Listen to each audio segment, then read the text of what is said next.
The food, the food, the food, the food, the food. So I think that's number one.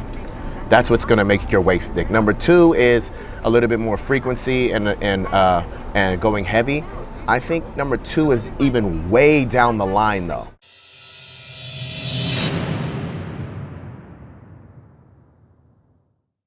Okay, fam, so what's happening? We are continuing to rock and roll with this Pancake tour, I guess if you want to call it. We are at BB's here in Burbank. I've been here before, but I didn't know they had a lineup like this.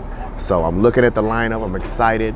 Guys, if you call yourself a pancake king or queen, you have to get 2 stacks minimum at least.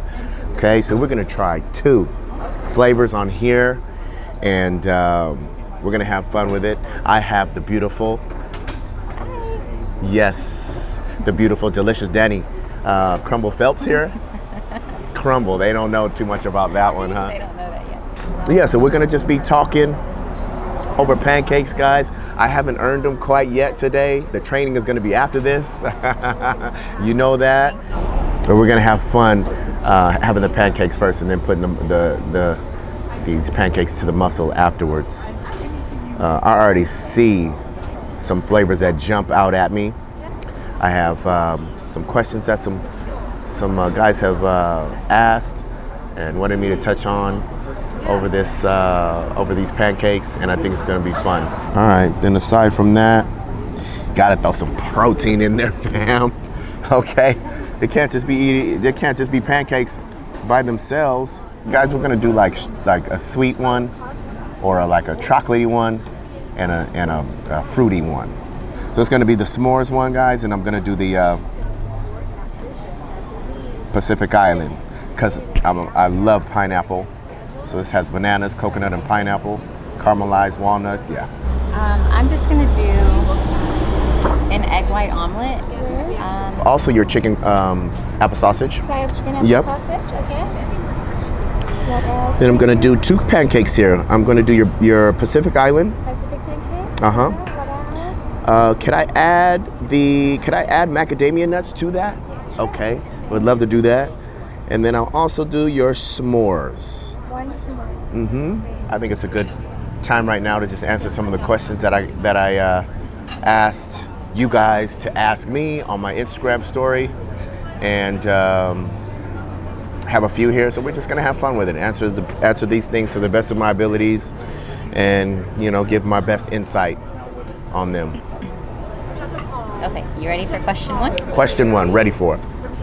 It's been hard for me to get a straight answer, but when it comes to keeping a tight waist, do you feel squats and deadlifts off the floor will thicken a waist to where the V taper is diminished? Oh, squats and deadlifts to thicken the waist to where the V taper is diminished. I think it's about the frequency. So if you're doing deadlifts and squats, I think if you do them all the time, 3-4 times a week, and obviously heavy all the time, I think over time they will. That's my personal opinion, because of how you're using your core with the full body movement.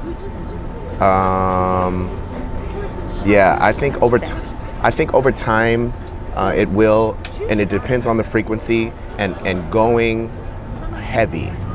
Those are the 2 deciding factors: frequency and weight. What if you wear a belt? Would that make a difference? Like a waist belt? Yeah, I think that makes a difference. That keeps you can help keep you streamlined, because you're trained to keep your abs tight. You're trained to keep your core tight. So I think that can help kind of fight it a little bit. But then let's talk about this. I mean, also, guys, what we really don't, I think what even more so will make your waist thick is the food. The food, the food, the food, the food, the food. So I think that's number 1. That's what's gonna make your waist thick. Number 2 is a little bit more frequency and going heavy. I think number 2 is even way down the line though. Way down the line, because if a person structurally has a small waist, structurally, genetically has a small waist, not too many things are gonna blow it out of proportion and really mess up your V-taper, guys. I think pushing food, forcing food, force feeding to where you're just expanding the stomach that way, right? I think that's more so what's going to mess up your shape, mess up your V-taper and your small waist. Yes. Thank you very much. Pacific Island? Yes. And here as well. Oh my God. Thank you very much. Egg white omelet? That's me. The sad one. Anything else for you guys? That'll be it. You want ketchup? No, thank you. All right, enjoy. Wow. Whew, right as that question came. S'mores and pineapple, banana, and caramelized onion and macadamian. There is not caramelized onion. I said caramelized onion. No caramelized onion I hope on that. to God it's not No. caramelized onion. Caramelized walnuts. Caramelized walnuts. I said caramelized onion. Ew. I know. Yeah, chocolate chips, marshmallows, graham crackers. Oh. Yeah, I could use a little bit more pineapple on here, just looking at it. But man, they are soft and fluffy though. Just dig it in like this. Oh yeah. What's your favorite so far? Favorite so far, I'm gonna go with the s'mores. Yeah. That Okay. would be my favorite. Yeah, because I'm not a walnut man, fam. There's a lot of walnuts on here. So that's why I would go to the s'mores over this one, because I like all the trimmings with this one. Marshmallow, graham cracker, chocolate chip. 2 stacks minimum if you call yourself loving pancakes. But are we gonna finish 2 stacks? Is the question of the day. Do you guys hear the nerve of her? Am I gonna finish 2 stacks? 2 stacks is so elementary for me. Easy. Okay. I think I made some good choices. I think you did. Yeah. I think you still have a lot left to go. Yep. So you're like, get to it. Getting to it. Flavored pancakes that have all the bells and whistles on them. Can't be eating a lot, man, because that stuff fills you up fast. I would say if you can eat on a regular basis out there, family, 3 stacks. Is this 4 or 3? 3 stacks of 3, especially 4. Man, 4, I'm bowing down to you. If you can eat 3 stacks on a regular basis of 3 pancakes, flavored style, I tip my hat to you, king or queen out there. I tip my hat. I might even relinquish. I might even give you my crown. There you go. I need to get Sean Roden here on one of these videos. We already seen what Dexter can do. Dexter doesn't do much. Still love you though, Dex. Right. We still love you. Still love you, fam. But you're not the pancake man. You're not the pancake king, bro. Who else? We got to get both Sean. Sean Roden, Sean Clarita. I know he's been wanting to eat pancakes.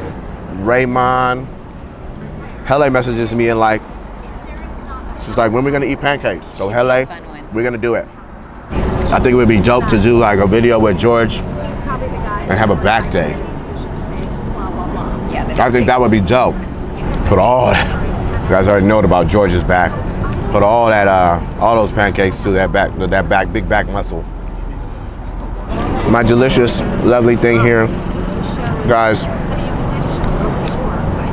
We're gonna officially have her on camera eating 1 stack. Now she can eat a stack of 3, she says, guys, but I don't even think she can eat a stack of 4. I would never Listen say. to the doubt in his voice. You're supposed to be my partner in crime. I am your partner. And support me. I am 1,000%, I don't babe. get the support. 1,000%. But being real is being real, babe. Babe, I know I can do it. I know I can. She knows she can do it. And I know in my heart that I have done it before. But it's funny though, because we have never seen this together.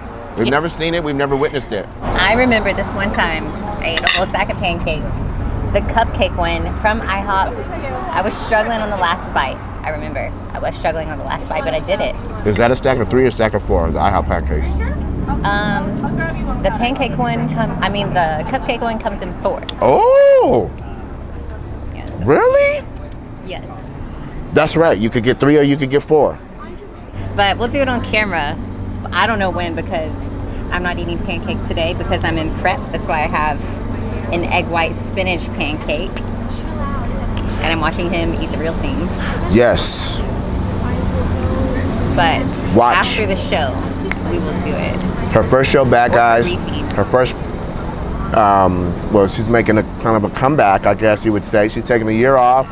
You can almost say it'll be another revamp of your pro debut. I see it that way. Okay, she sees it that way. Yeah, so she wants to do big things, guys. Win, of course. Damn it, for the damn win. Show is soon. So that's why I'm gonna have delicious Dani eating the pancakes with me. She's in prep, guys. She's focused. This one right here can train her ass off too. She can keep up with me with the intensity. And I love it. And I love her. She's the best. Even though you don't believe that I can eat the pancakes. Don't worry, babe. We're gonna get it all documented. We will. Had many times, at least 3 or 4 times, right, of pure, cold, hard documentation on camera, everybody's eyes witnessing what went down. Look at this, fam. Like clockwork. So all of this stuff you could finish. Okay? We have never seen her do anything like this. Okay, so he wants to pick your brain a little bit about how you construct your posing routine and how you pick which poses go where in your presentation. Oh, And okay. nobody does it like you, bro. Oh, thank you, brother. I really appreciate that, first and foremost.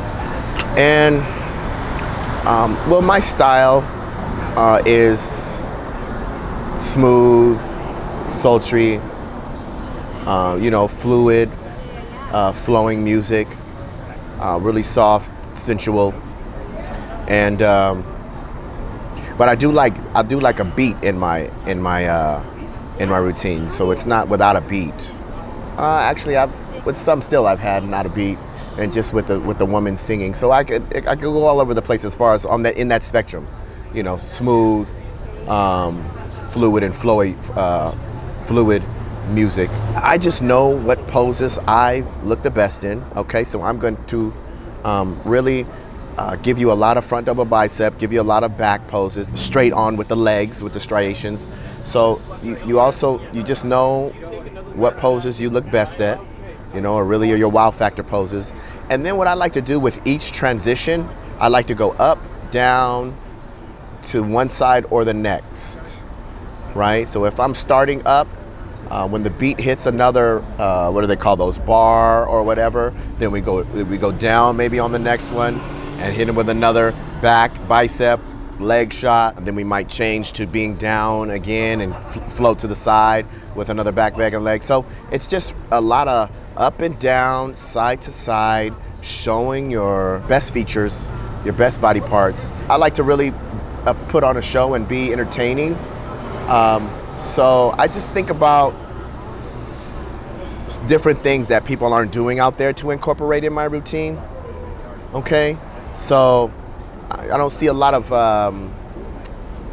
fluid hand movement like this, and actually open hands while you're moving into from the transition into another pose. And I just think about all the details. Like, this would be important to me, to hold my hand, to have a fan hand right here, right? and then do it slowly to a fist, and then pose. And then maybe come back out again and fan out and go to the next pose. So I just think about details like that. I just think about being different, what I don't see too often. And I also incorporate, I also study the greats and incorporate a lot of Sean Ray, Muhammad Massaquoi, Muhammad Makawe, Samir Bannout, Lila Brada, Lee Haney, and Ed Corney in my, my routines, but really have my own flair to it. They call me the Black Swan, so I definitely have to do a lot of this fanning with my hands, with my arms, like I'm flying, like I'm being really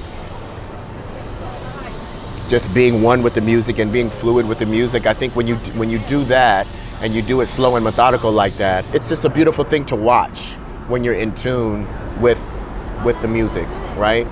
For the next one, I want to do something special, something different. I'm not gonna say how different it's gonna be, but it's definitely gonna be something different, music-wise. Posing is gonna be probably the same fluid movements, doing the same thing with the swan-like movements on the arms, and having fun up there. Really, showcasing, the artwork of posing and of the body and the beauty, in the physique. Some guys that I think are really great posers. Keon is a great poser. I like what he brought to the table, his music. Terrence Ruffin is a great poser. Danny Hester, great poser. Great poser. Danny's a great poser. He knows all about the origins, and his posing comes from like the samurai culture, with swords and, dancing with the swords and all this great stuff, man. So those are 3 great ones right there that I know take it ultra seriously. Oh, and that Chinese dude, he was a good poser too. He was a little bit too herky and jerky for me, but still, man, he's a great poser. The guy that got 5th place. Mm-hmm. Yeah, he's a great poser. His name. Yeah. Ready for question 3? Ready. What is the lowest that your calories got during this Olympia prep? Oh, the lowest my calories got, well, let's see, I was around 21 to 2,000, and then it got as low as 1,750. 1,700, 1,750 is as low as it got. And that was just kind of like the last week when you need to kind of like really suck it down that last little bit to make weight. It was around 2,000, 2,100 for most of the prep. I hear a lot of people saying suffering and all that, and this is what you want to hear and what you want to listen to really make yourself feel better about this process, and not have it be so arduous and not have it be so stressful. All in all, just think about how we're not suffering. Far from suffering. Eating 5-6 meals a day, drinking 1 to 2 gallons of water a day, that's far from suffering. I think that's very important, right? Because we always got to keep our mind fresh and our mind very healthy when we do something that's challenging. Now, I'm not saying it's easy, but I'm just saying we don't need to have the mindset of suffering mentality, right? Okay, the stacks are in the belly, and we had a great time today at BB's.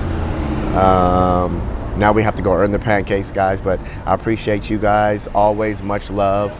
And until next week's video to another pancake spot around town, we're going to have fun with it. Thank you guys for walking on this journey with me and following me on this in this process, this fun off-season process. And like, comment, guys, subscribe, and let's continue to have some fun. Much love y'all. See you guys on the next video.